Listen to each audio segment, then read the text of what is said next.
सिर्फ इनका स्लोगन नहीं है, ये आपके लिए वार्निंग है कि हो सके तो बेटी को पढ़ा के दिखाओ और हो सके तो बेटी को बचा के। अगर बीजेपी के नेता गरम तवा के ऊपर बैठ जाके भी आपको बोले कि हम आपको विश्वास दिलाते हैं कि ये काम पूरा करेंगे, तो आप विश्वास नहीं करना चाहिए, क्योंकि वो विश्वास लायक है संविधान। दोस्तों, आज हम बात करेंगे 30 नवंबर 2025 को रामलीला मैदान में एक महारैली का आयोजन किया जा रहा है।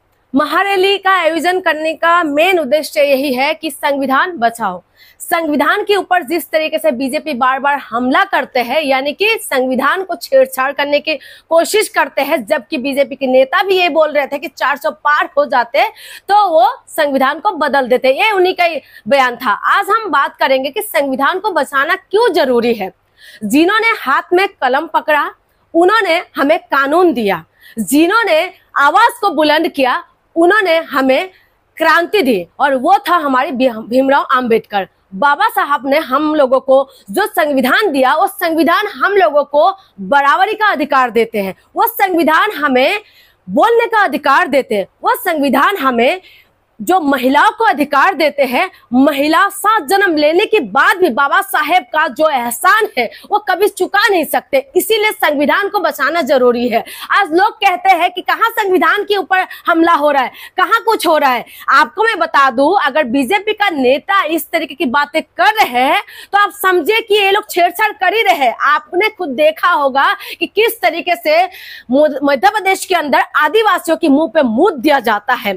गरीब बच्चों के साथ, गरीब लड़कियों के साथ, एसटी एससी ओबीसी बच्ची के साथ बलात्कार करते हैं और ये लोग आवाज तक नहीं निकालते, जबकि हक और अधिकार की मांग करते हैं। तो आपने देखा होगा कि किस तरीके से इनका अधिकार क्या मिलते हैं, क्या इंसाफ मिल पाते हैं। इसी वजह से हम लोगों को संविधान को बचाना जरूरी है, क्योंकि संविधान बराबरी का अधिकार देते हैं, संविधान न्याय की बात करते हैं, और संविधान में वो सारे अधिकार है जो आम लोगों को खास बना देते हैं। नहीं तो एसटी एससी ओबीसी के जो लोग हैं, माइनॉरिटीज के जो लोग हैं, उनको ये लोग कुछ समझेंगे ही नहीं, जो कि अभी मौजूदा सरकार है वो किसी को कुछ नहीं समझते।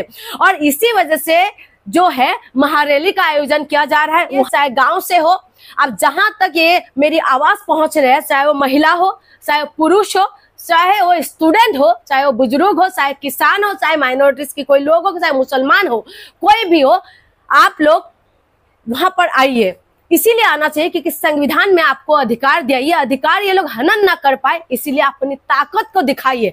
बाबा साहब ने हम लोगों को ये संविधान इसीलिए बना के दिए क्योंकि कोई हमें शोषण ना कर पाए, कोई ऊंच नीच ना हो, देश के अंदर बराबरी का अधिकार हो। आपके बच्चा जब पैदा होते हैं और उसके बाद 6 साल के बाद 14 साल की तक जो शिक्षा का अधिकार हम लोगों को मिला है ना, ये बाबा साहब आम्बेडकर ने दिया है। और बाबा साहब आम्बेडकर ने महिलाओं को अधिकार दिया है। जो महिला आज कहती है कि मेरा पति सिर्फ मेरा ही पति है, तो ये भी अधिकार आपको बाबा साहब ने ही दिया। नहीं तो जो हिंदुओं में भी ये था कि एक पुरुष बहुत शादी कर सकते थे, लेकिन बाबा साहब ने ऐसा प्रावधान लेके आए कि हिंदू लोग भी जब तक पहले शादीशुदा जिंदगी से अगर किसी को डिवोर्स ना दे, उससे पहले किसी को और दूसरे महिला के साथ शादी ना कर पाए, ये अधिकार भी बाबा साहब ने दिया।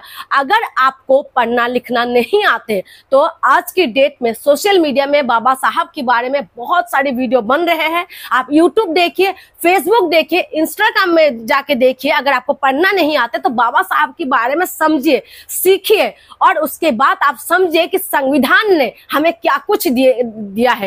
लोग बहुत तरीके की बात करते हैं, लेकिन मैं आपको सिर्फ और सिर्फ इतना ही बोलूंगी कि संविधान को अगर आप समझ जाएंगे तो आप बाबा साहब को समझ जाएंगे। बाबा साहब ने हम लोगों के बीच में वो सारी चीजें लेके आया जो इन लोगों ने, मनुवादियों ने हमसे छीना था। महिलाओं को स्तन ढकने का अधिकार नहीं था। तो आप समझे कि किस तरीके के समाज में हम लोग रहते थे, लेकिन बाबा साहब ने हमें वो सारी चीजें दिया है। भारत का संविधान भारत की शान है, और यही इसी की वजह से शान को हमें बचा के रखने के लिए महारैली में आइए।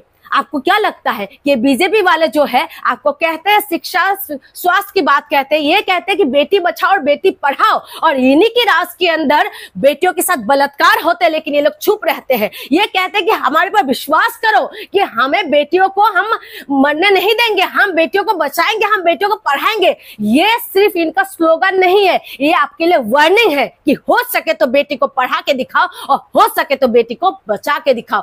इसीलिए हम लोगों को जो इनकी राज में इस तरीके की बातें हो रहा है उनसे बचने के लिए हम लोगों को संविधान को बचाना जरूरी है। और बीजेपी की नेता के ऊपर विश्वास तो बिल्कुल नहीं करना, इसीलिए नहीं करना क्योंकि इन्होंने जितना कुछ वादा किया था वो पूरा नहीं किया है। अगर बीजेपी के नेता गरम तवा के ऊपर बैठ जाके भी आपको बोले कि हम आपको विश्वास दिलाते हैं कि ये काम पूरा करेंगे, तो आप विश्वास नहीं करना चाहिए क्योंकि वो विश्वास लायक है ही नहीं। सिर्फ और सिर्फ हमें संविधान को बचाने के लिए हमें रैली में आना चाहिए। ज्यादा से ज्यादा लोग आप लोग आइए और सहयोग दीजिए। आप किसी भी तरीके से सहयोग कर सकते हैं, आप जिस तरीके से सहयोग कर सकते हैं आप करिए। स्क्रीन पे हमारी नंबर चल रहा है, उस नंबर में आप कांटेक्ट करिए, हमारे साथ कांटेक्ट करिए। आप कहां से बोल रहे हैं, हम आपसे बातचीत करेंगे, हम आपको बताएंगे कि किस तरीके से आप आ सकते हैं। जितना हो सके एक दूसरे को बताइए, संविधान के बारे में समझिए, बाबा साहब ने हमें क्या कुछ दिया उसके बारे में पढ़िए, सीखिए और समझिए। अपने अधिकारों को बचाने के लिए आप लोग जरूर आइए।